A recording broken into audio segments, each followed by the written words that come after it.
Hello girls, gays, theys, and he's. I'm back with yet another video for YouTube.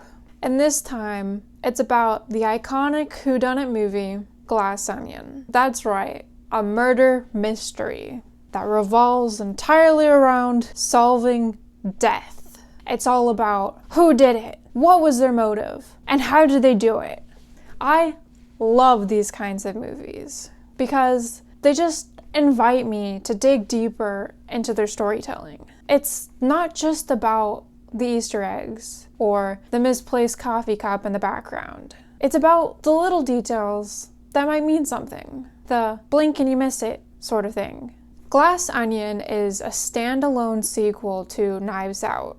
You don't need to have watched Knives Out to understand Glass Onion, but if you're like me and enjoy a good whodunit movie, I recommend watching Knives Out after you watch this video. In Glass Onion, we see Craig Daniel, James Bond, returning as world-class detective Benoit Blanc.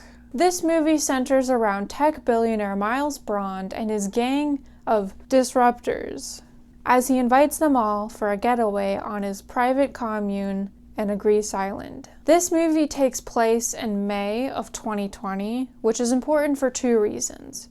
One, it's 2 months into the COVID lockdowns, and two, is going to be revealed later on. The movie kicks off with all 5 of the disruptors and Benoit Blanc receiving a box. You might be asking, what's in the box? But what's more important is, how do you open the box? In order to open the box, 4 of the disruptors get on a call together, pooling their minds together in order to open the box and crack the codes. We have Claire, who is the governor of Connecticut, who is running for Senate now, Lionel, the head scientist of Alpha, Miles' company, Birdie, a famous model turned designer, and Duke, a men's rights activist streamer. Working together, the 4 of them are finally able to crack all the puzzles and open the box up, revealing an invitation from Miles, inviting them all to his private island in Greece to solve the mystery of his murder. The last disruptor is Janelle Monáe, and she has a very different reaction to the box. Instead of trying to solve the puzzles, she gets a hammer out and just breaks it open, not even chipping one of her red nails. Benoit Blanc is the last one to have a box show up for him, and this happens while he is in the bath playing Among Us. And for a world-class detective, he sucks at playing Among Us. He immediately got sussed out as the imposter, which admittedly makes sense. He is a detective. He solves the crimes, not commit them. After getting voted out as the imposter, he goes, I don't want to play games or go on a vacation. I want danger, a hunt, a challenge, a great case. My mind is like a race car, and I have nowhere to drive it. Except, for now, there's this murder mystery box that has shown up on his doorstep. Everybody arrives at Greece, where a man shows up and gives everybody a wristband and inoculates them with a no-sickness spray, telling them that it's going to be a 2-hour boat ride to Miles' island. Just before the boat leaves, Janelle Monáe shows up to the surprise of the others. Apparently, Cassandra Brand, or Andy, was social networked by Miles. So, not only is it odd that she was invited, it's strange that she decided to come. As everybody shows up, we see a little bit into their personalities. Lionel is the only one wearing a proper mask. Claire is wearing a cloth mask, but it doesn't fit right on her face. Birdie is wearing a fishnet for a mask, and her assistant Peg is wearing a surgical mask. Duke isn't wearing a mask at all, and neither is his young girlfriend, Whiskey. We also learn that Duke does not dance with pineapple, and Birdie doesn't know what material Benoit's shirt is made of, even though she's a designer, which that one could just be her way of flirting, but still. Andy shows up in a completely new look from earlier. Now she's blonde, and she even has white nails. She's totally giving a rich bitch vibe. As they approach the island, a glass dock rises from beneath the tides. Lionel asks the captain if it's a Banksy. The captain must not speak English because he just points towards the island and says, Pistache. Before we meet Miles, there are a few things we know about him. He loves faxes, and he's known for faxing his new ideas to Alpha. The workers at Alpha never seem to understand his ideas, but Lionel says we have to have trust in him because it was his ideas that led Alpha to becoming the company that it is. His ideas are what led to the company's success. Genius always looks like insanity. You're crazy until you're successful, and then you're a genius. The other thing that's sort of noticeable is it seems like Miles' success and reputation is sort of deeply connected to the others, except for Andy. When they finally get to the island, Miles greets them playing Blackbird by the Beatles on the very guitar that it was written on. He immediately puts this very valuable guitar down in the sand, abandoning it so he can hug Birdie. He then greets Whiskey way too familiarly, commenting on the necklace she's wearing that just happens to be very close to her cleavage. Benoit goes to thank Miles for inviting him, but Miles gets distracted by seeing Andy, and the man is too stunned to speak. It seems like he also didn't expect Andy to actually show up. Interestingly enough, Andy also doesn't seem thrilled to be here either, making a comment to Benoit that this rich people stuff is weird. Miles refers to the sprawling island and the mansion on top of it as a commune, saying, it takes 50 people to run, but hey, don't worry, I've sent them home for the weekend so we can have some private time. He has his car on the top of the building, saying he takes it with him everywhere he goes, even though there isn't anywhere on the island for him to drive it. The building has an actual glass onion on the top that serves as his office, which honestly is sort of cool, but the cool thing about onions is that they have layers. And when it's all glass, you don't really get layers.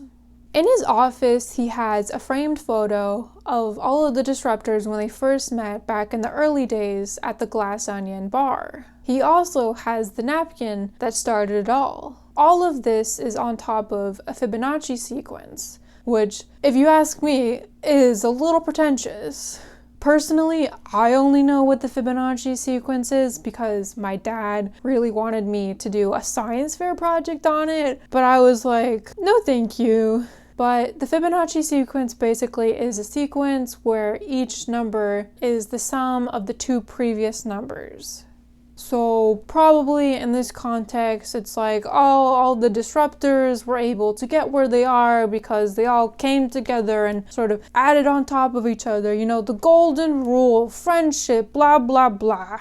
In his office, Miles tells Benoit that he didn't invite him. Actually, there was only 5 boxes that he sent out, so somebody must have reset theirs and sent it to Benoit as a prank. Regardless, Miles officially extends his invitation for Benoit to join the gathering and to participate in solving the mystery of his murder. The party officially starts and everybody gathers at the pool, and the drink of choice just so happens to be Jared Leto's hard kombucha, which just so happens to be in a mini version of Miles's car, Baby Blue, that is acting as a cooler. Seeing Baby Blue, Duke recalls a funny memory saying, "Hey, Miles, remember that time that you almost ran me off the road outside of Anderson Cooper's birthday party?" He also proudly claims that he always has his gun with him because you never know when shit is gonna go down.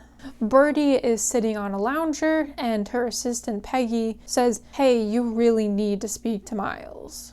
Andy comes over and we find out that they haven't seen each other since the trial. Claire and Lionel are in the pool off to the side talking. We get introduced to another oddity of Miles and the fact that he doesn't have a cell phone. He solely relies on fax machines that are connected worldwide. We finally learn where the name Disruptors comes from. It's that they aren't afraid to do what others won't.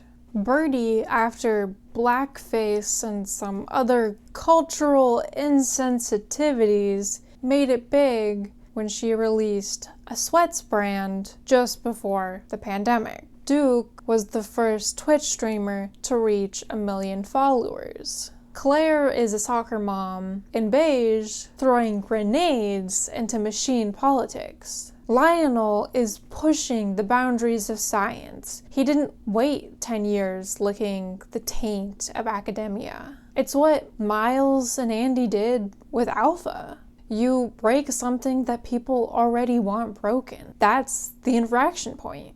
Will you keep going, breaking the things that nobody wants broken, even as they call you crazy, a bully, telling you that you need to stop? They all got to that line and crossed it. Andy disrupts Miles, saying the real thing that they all have in common is that Lionel works for Miles. Claire is bankrolled by Miles.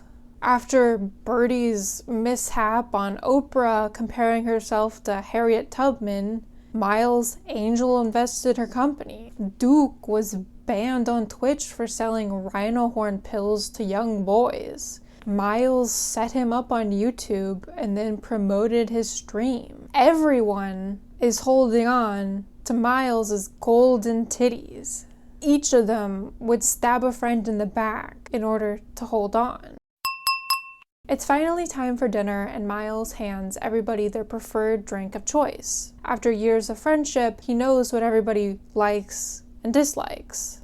As he doesn't know Benoit, he instead offers him some of Jeremy Renner's hot sauce, as Benoit's been enjoying it. At dinner, Miles shows off that he has the Mona Lisa in his possession. Since nobody's visiting the Louvre due to the pandemic, he's renting it out. Surprisingly, the biggest cost wasn't the painting itself, but rather the security that goes along with it. He shows this off by flicking a lighter, and a glass panel shoots up, sealing the painting off. Apparently, the security is so sensitive that even a phone dinging will set it off. He has it because his lifelong dream has been to be remembered in the same sentence as the Mona Lisa. It's something that represents immortality to him. It's also because he has world leaders coming to the island next week to unveil Clear, a new solid hydrogen fuel source that is the sustainable and affordable fuel of the future, and the latest project of Alpha to power the country and hopefully the world. Lionel and Claire seem to dislike this idea and seem to be nervous about how he's just handling and throwing around this piece of hydrogen fuel.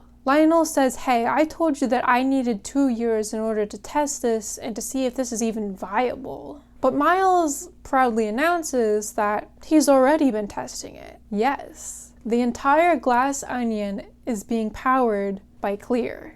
If anyone is confused why the new fuel source is so concerning, it's because hydrogen is very flammable. It doesn't take much to have a disaster.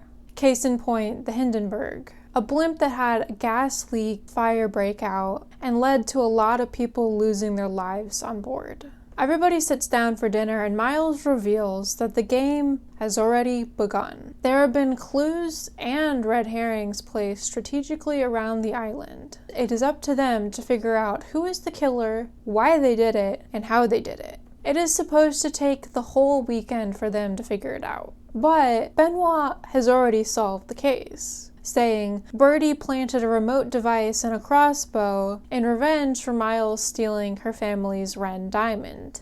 The crossbow is pointed directly at Miles's chair. Birdie was given the sacral room, which is associated with guilt. There was an old magazine cover featuring her family's Ren diamond. And Miles has been wearing a suspiciously large necklace the entire weekend so far that just so happens to be large enough to hold a diamond. Miles opens his necklace up and reveals the Ren diamond. Mystery solved. Miles is upset at first, but Benoit privately tells him that the reason that he finished the game so quickly is to warn him that he's gathered several people on this island who each have a real-world reason to want to harm him, and he's planted the idea of his murder in their minds. It's like putting a loaded gun on the table and turning off the lights. He's been threatening Lionel's reputation if he doesn't approve of Clear, and to fund Claire's opponent if she doesn't approve of a Clear power plant. Birdie is in big trouble for using a sweatshop to produce her clothes, and Miles wants her to make a statement taking the fall for it so that he himself isn't implicated. Duke knows just how intimate he and Whiskey have been. And Andy, well, Miles pushed her out of the company they created together.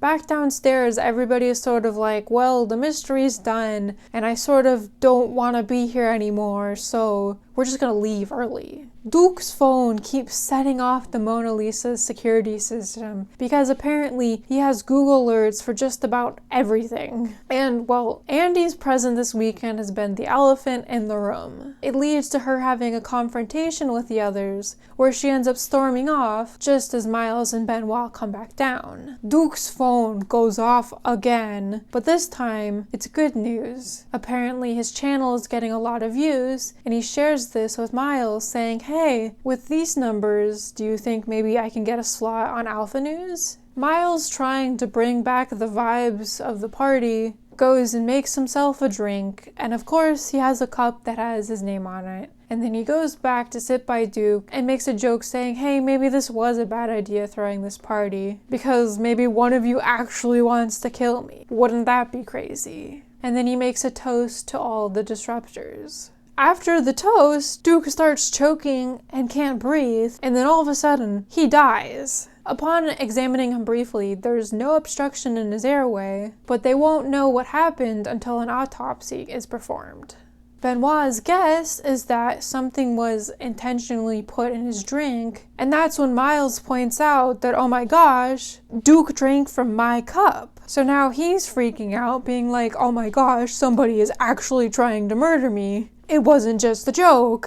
They try to radio in the police, but the dock is a piece of shit, and the boats won't be able to come in until low tide the next morning. Another issue is that Duke's phone is now gone, but more importantly, his gun has gone missing. And to make matters worse, at 10 o'clock, the lights are supposed to turn off for 20 minutes as a part of the game. Everybody freaks out and immediately splits up. The last thing you're supposed to do when there's a murderer around, Benoit finds Andy just before she gets shot, and then as she's bleeding out, the lights turn on, and he tells everybody to get back inside, saying this twisted game started even before they step foot on this island. And as much as he can peel back the layers on this mystery, there is only one person who can tell them who killed Cassandra Brand.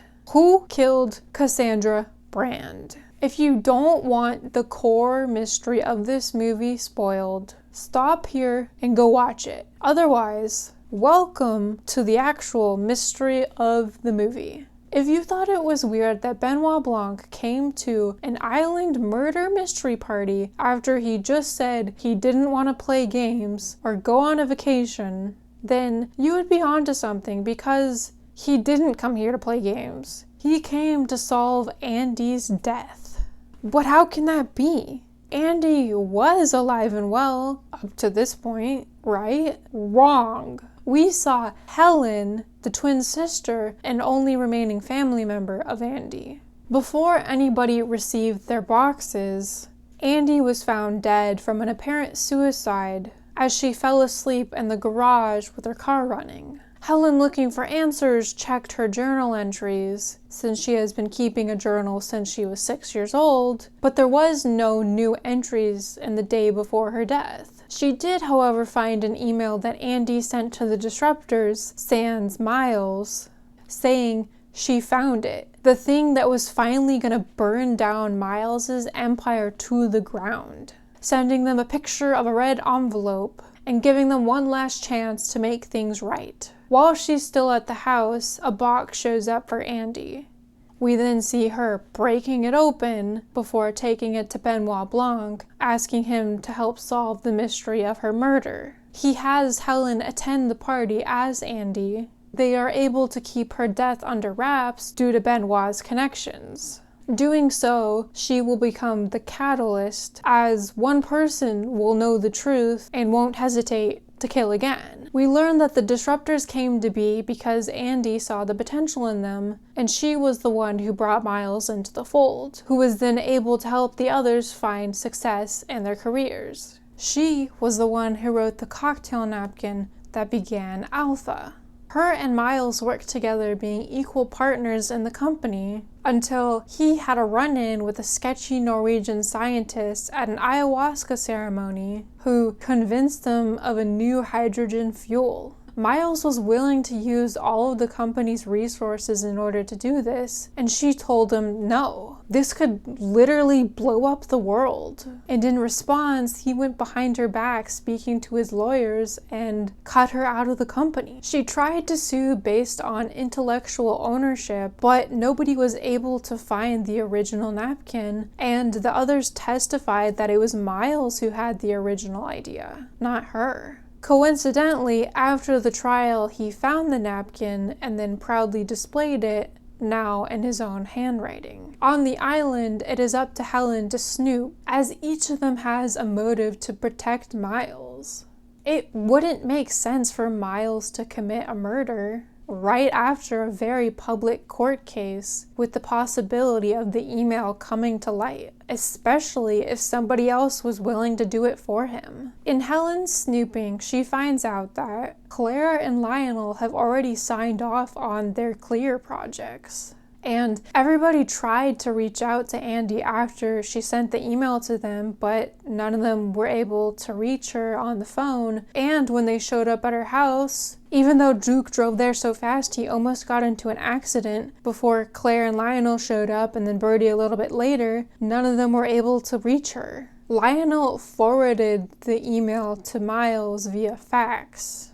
Duke had been pimping out whiskey to Miles, and Miles got Whiskey the Taurus necklace for her birthday, as well as filling his penthouse with roses. He also promised to pay Birdie the value of her shares, around $30 million, if she made the statement about the sweatshops. Even though it seems like they should all have reasons to want to kill Miles, they all can't stop grasping on to the sweet, sweet golden teat of Miles Braun. Whoever did this has that envelope, which is why Helen left after dinner, getting into that argument in order to have a reason to storm off, so she could go search everybody's rooms. After the lights go off and Helen and Benoit find each other, Helen still hasn't found the envelope. Helen gets shot at, but her notebook saves her life. Benoit uses the hot sauce from earlier to make it seem like she got shot and to make himself cry, in order to give her time to search the last room.